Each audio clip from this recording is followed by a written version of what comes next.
Shalom, shalom. Na pesi bino mbote na kombo na Yesu. Kola pambola bino bisikane so bozali.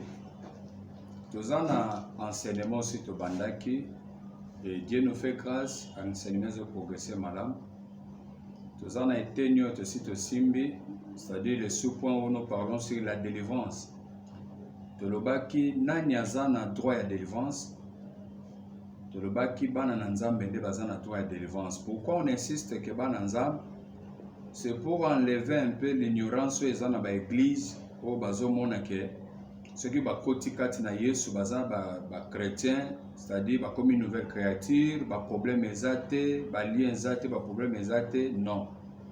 Tu me kaki kotali ça va point de tozo progresser pour dire que bato ba se retrouver dans une église nde ba komi na droit ya délivrance.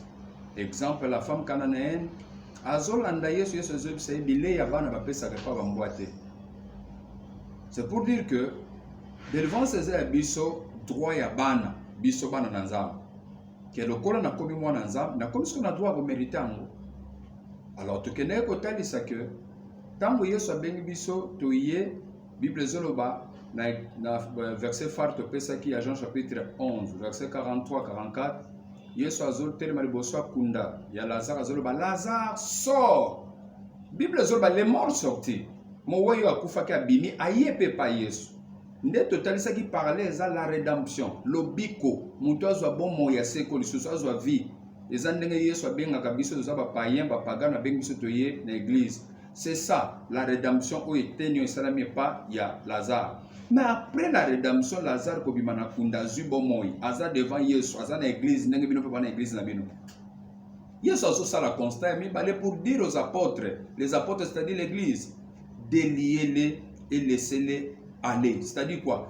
Bon délivrer pe bo tikaye pour avancer, pour qu'elle ne plus loin. C'est-à-dire ce qui muta comme pas nanzam. Abiki son esprit est sauvé, c'est ça la rédemption. Deuxième étape, il faut qu'on lande la délivrance. Mais maintenant, vous pouvez me poser encore la question que deux autres a déjà eu la délivrance par rapport à quoi? La délivrance par rapport, premièrement, à nos origines. Nos origines sont déterminées par ta naissance. Source au bimel. Sors de ta patrie, sors de la maison de ton père. Bimarakat na famille na bino, je te ferai. Moutou ainsi de suite. Mais nous avons encore une famille. Mais le coup là, l'alliance était encore charnelle avec Abraham. Il fallait séparer na origine na mboka, na papa, na makamunyoso. Et spirituellement, bisonne tozawa. Et le but est que faut que manelo to ke poto de to kabana bangonde Abraham. Non. Mais spirituellement, faut singa moko origine na famille source, famille obimeli, papa, maman. Ba tribu ba koko na biso to bimeli ezali kamboyo inévitable mutu nyonso abotami na famille tel makila na ye mbala moko ezopesa na makambo nyonso ya famille ndia bisika makila wana étouffé bétoile na biso nzamba bongisa ke yo foza et ce que mutazu délivrance te moya avancer ezate nde Yesu azoloba na ba Pierre bo délier Lazare quoi qu'il n'est plus loin. Or Lazare a lié en quoi? Aza lié ba bandu wana makolo bakangina basingo bakangina enveloppé de linge. Eza coutume ya ba Yuda, c'est-à-dire les origines soko kufi ba liyaka mutu bongo.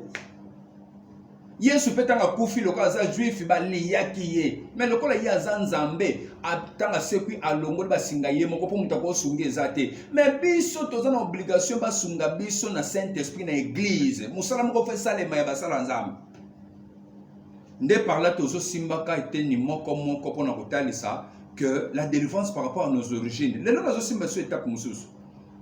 Et ça na batu ba bien na ba origine ba source ya ba famille moko ba simba ba kisi, bazalaki ba magicien bazalaki ba ndoki. Batu no so bazobota ba lignoyo, ba mataba kita. Vous avez des problèmes avec des esprits de votre famille. Oyo batu ba simba ba kisi ba bengela bino na famille. Sans plus tarder rapidement, Genèse chapitre 29 pour aujourd'hui. Genèse 29, verset 21-27. Que dit la parole de Dieu? Ensuite, Jacob dit à Laban, donne-moi ma femme, Noko, car mon temps est accompli, et j'irai vers elle. Donne-moi ma femme, mon temps est accompli, j'irai vers elle. Laban réunit tous les gens du lieu et fit un festin. Le soir, il prit Léa à la place de Rachel. Il prit Léa, sa fille. et l'amena vers Jacob, qui s'approcha d'elle. Et Laban donna pour servante à Léa sa fille, Zilpa sa servante. Ndezi, ndenge biso tolobaka na Congolais. Yaya mwasi abali bapesi mwaleki moko mwasi ke no sungaye. Ndenge pe bapesaki ba Zilpa. Le lendemain matin, voilà que c'était Léa. Alors Jacob dit à Laban, à mon que bakosi bapesi mutu mususu. Qu'est-ce que tu m'as fait? N'est-ce pas pour Rachel que j'ai servi chez toi? Pourquoi m'as-tu trompé? Laban dit, ce n'est point la coutume dans ces lieux de donner la cadette avant l'aîné. Nde place verset na biso ya ko expliquer angwana. Ce n'est pas la coutume de ces lieux de donner la cadette avant l'aîné. Mais papa azo répondre lelo Jacob boy. Ayeba ki makamboti. Yabino famille ozo bimela na pouvoir nini oye jerakabino na makamba coutume na bino na bakiso basimba babomba nini. Musisa origine na bino bomba ekasha nini. Papa oti mwana ya lakisi ye mubali ke Jacob yo nda ndima balanga iseta basi nye pe contrat na Jacob. Mais papa ya garda ki secret. Eza na batu babimi na ba famille. Ba pana na bango basimba bakisi. Bazaki bandoki, baza batu mabe. Basi bateka bango. Ba bebe sa via bana, po yazara na ba posta minene, po yazara toujours na mbongo. Bana bazotika batika li vide. Ndeko zana toza ozana poto ozola nanga toza wa. Bando tone za toujours wa. Ozana Afrique. Pona nini? Basi bateka bino. Omikuta ka na zamba moko. Omikuta ka bozo voyager boza batebele bakangi kangi ba. Bateka bino comme esclave. Papa yebike pana bango esala makamuko ebatama. O esala ka keleka ko bala limboso te. Ya bino babomba nini? Ndozo mona bokoko tanga ba classe. Lokola ba yaya liboso na babongi te, bino ba leki bokoko bonga te. Mais est-ce que c'est ça la volonté de Dieu? Nde mutu azana kati na église, ce qu'on écoute l'église c'est quelqu'un est en Christ, c'est une nouvelle chrétien. Nouvelle chrétien ça par rapport à ta marche et tambole de comme isko ya sika. Et ne bite que ba ki sa famille na bino, na ba lien nyonso ça na kati na famille ke katani. Non. Ozana obligation que musala moko. Et ça les manakati ya video ya délivrance pour bil. Omoni biloko na bino ba mbanza ngungu, biloko na bino ba banza ngungu, ya mbanza. Omoni biloko mbanza ngungu, obi ne bozali la kati. Biloko wana mbanza ngungu epezaka likolo no sans le savoir. Pouvoir moko utaka village ezo gérer bino. Papa connaissant tout cela, azoloba eza kutima awate ya bino e bomba makamunini. Kutima na bino bomba makamunini. Ya risque surtout ki boye okomo luka baninga bakomba ministre yo pesi dossier azo promettre yo ka pesa musala. Mais kutima na bino elobake bino boko ozo na musala te soki bateboso babongite. Bino bosimba kalibala te, bino bobota kate. Léa yebaki angote, Léa yebiki lelo na pokwa nazo kota na kati ya chambre dans Jacob. Tokanga mitema toboya kosala kindumba avant le mariage. Likola lelo asa bali ekokisami lelo tozo bana makamunios azo sutuka bakangeli na ndako moko bazoke no pesa yana ina kati ya libala wana. Pona nini? Loi moko a famille. Ebele bazana kati na église. Ba loi famille origine na yo ndezo peser. Kutimi na bino ezana makamuko bomba oyo za ko ignorer. Et tant que okozalaka ignorant ya makambo Bible zoloba oko réussir en rien. Bible zoloba tineke bango liloba lobe kangola, c'est-à-dire connaissance ozozwa. Premièrement, c'est la connaissance ozozwa pour le conscience pour bandola la délivrance. Soko tikalika na sens que Yesu elengi, bozo bina na kati église Yesu elengi, sans pour autant toucher makambo tozoloba. Okozana kati église sali 30 ans. Mais Yesu elengi atiko sumo na lokote. Pourquoi? Pour eloko efandi kati na ba principe Yesu atia na église. Bolandeli angote. Na Bible ba yeko li bakufa, bazo kufa bazo boma bango pour eux. Tozo kufa pona nzambe. Etienne bazo boma ye, nzambe asele grâce a funguli miso amoni Yesu atelemi na kiti. Mais loba que Seigneur au secours, il vient, il y a qu'au secourir nga, il y a je vois le Seigneur. Oh, koloko tangela bango masumute. C'est-à-dire manque de connaissance oh église ko ozanango ko détruire ba ndiminyo so baye. Etienne a kufa na erreur. Mais ce qu'on a dit que Seigneur au secours yaka nga ko sauver. Parce qu'on a vu ça dans Genèse, dans Actes des Apôtres chapitre 12. Tango bakangi Jacques babomie et comme il y a Pierre. Bible zoloba dans verset 1 na 5.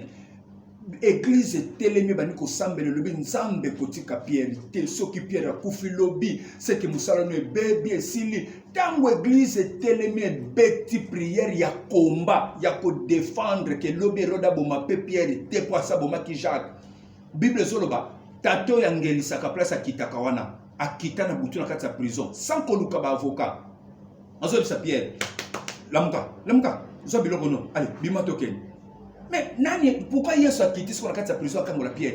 Parce que l'église a compris qu'il faut combattre, il faut résister. Nabitumboyo. Hérode wana eza incarnation à diable azoboya que l'église fanda. Tango ba telemi ba pumbi ba bengani mupepe wana et celui que nzamba bimi sur pierre. Et pourquoi pas bino faut bobunda? Pourquoi faut combattre? Nous devons combattre la bitumba et ça la ma famille na biso. Makilo yozo memoyo. Bato bazaki liboso na biso baza porteur ya vie moko oyo zo représenter bango légalement marqué bakufa. Marqué bazaki zo représenter bango légalement pour ça na makila na bango. Eza problème nzambe te ponza basalaka batumi balé Adam et Ève. Le reste te mérité makila ya bato na nyos. Bible soroba, tous sont péchés sont privés de la gloire. Est-ce que vous avez tant Adam péché? Mais voilà makamba Adam salaki kangi biso. Pourquoi? Nous sortons d'Adam. Là-bas on serpent de Jacob. Azoloba, eza coutume ne sikote, keleka ken. Ya bino, bako kolobani. Origine na bino koko sipando na nini. Et comment condamner bino na makamunini. Dans on a nyonso zomeka. Rien ne marche. Pourquoi rien ne marche? Parce que décision moko coutume ezali. Yo bimeli na famille ba chibauti. O mona bateka bato sel kinduma makameko mena ba. O bimeli na makama ba kintwini. Bobala na kamandeko la bandeko. Bato ba boya ko sala kintwini. O mona katendenge ba kufa avant, bazo ba problème. Yo ndimaki kituni pona ni po bangi ko kufa bakutima batoyo ya ba famille e bombi makam et tant on peut biso toza ko observer ngo c'est-à-dire à tous en église toza observer mingi makamba bakutima wana yeba que nous sommes toujours liés, c'est-à-dire la famille a la même mise sur nous. C'est pour vous dire quoi? Tous se révolter mutunyo sa luka yeba nazo pe ce verset moko Deutéronome chapitre 13 to suk satawa Deutéronome chapitre 13, verset 14. Que dit la parole de Dieu? Tu feras des recherches, tu examineras, tu interrogeras avec soin.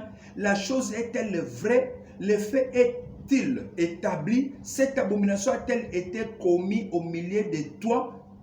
Alors tu frapperas du tranchant de l'épée les habitants de cette ville, tu la dévoueras par interdit avec tout ce qui se trouvera.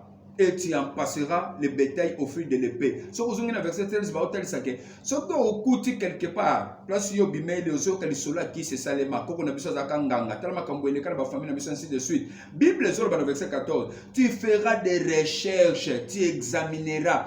Bino bolingi te ba le makama ngana makama famille te, moi je suis à l'église. Ozo na église mais makama famille zo géreuse. Les années où tu vas kenga na ma politique te talinga te mais ce que taliote o la mkana tomba do beta masasa pour passer le coup d'état et kangiote ça dit vous êtes obligé à kolandela ngo yeba quand même information bazolo banini bon la famille ne comme ça mo kolandela te oko bele la Saint-Esprit to yeba ya biso famille coutume et tu obstacle ne loko nini et lo banini obstacle ko accéder te et ça et peut ça ba limite nini les yas azaki surprise ya kokuta ke ya balité libalo ya simbina maboko ba gérer pendant 7 ans que nakana mubali zamba boko libanyama bazongi pendant 7 ans géraka Jacob passe un message qui na moi kolia le boko ya Léa ya Rachel s'il vous plaît mais azemo kuta jour à mariage bazo bise o luka musala bino bozaka musala te parce que bozana condamnation moko bato basimba musala te ya bino musala si basalela bino avant bateka bino avant ndeba problème ya ba origine. Si vous ignorez ça on kosutu kotamboli na Yesu a kombo motikali ko accéder na esengote tika kola pambo ya bino bisika nyoso zali prochainement d'être écoutant les choses. Bye, à la prochaine.